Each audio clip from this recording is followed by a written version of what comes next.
আমি বন্দনা আজকে কিন্তু আপনাদের সঙ্গে রান্না শেয়ার করতে আসিনি। আজকে আমার বাড়ির যে মেনু থালাটাতে কি কি আছে সেটাই শেয়ার করছি। আছে গরম ভাত থালাতে, ভাতটা আমি সবথেকে শেষে করি।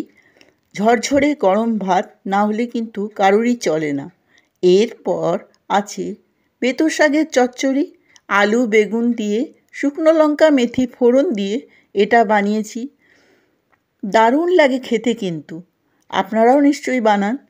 এরপর আছে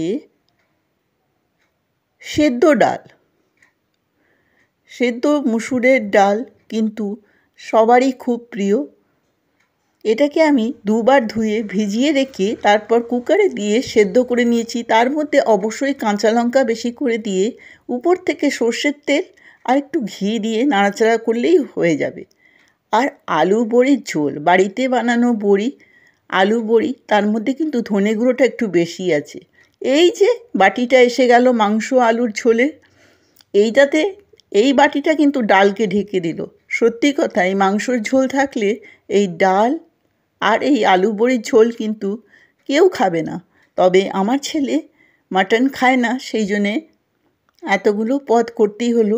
সঙ্গে আছে কাঁচা লঙ্কা। কেমন লাগলো আজকের লাঞ্চ থালিটা? অবশ্যই কমেন্ট করে আর লাইক দিয়ে যাবেন। রান্নাটা বা এই ভিডিওটা দেখার জন্য অনেক ধন্যবাদ। নমস্কার।